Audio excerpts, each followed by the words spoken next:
Hər kəsə salam.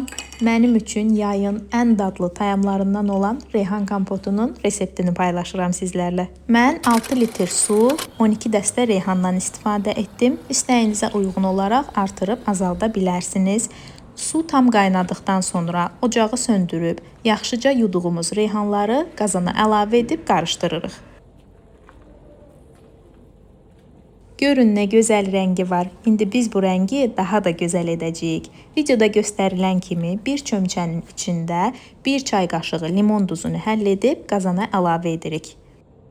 Əgər su və reyhanın miqdarını artırıb azaldacaqsınızsa, limon duzunun da miqdarını ona uyğun dəyişməlisiniz.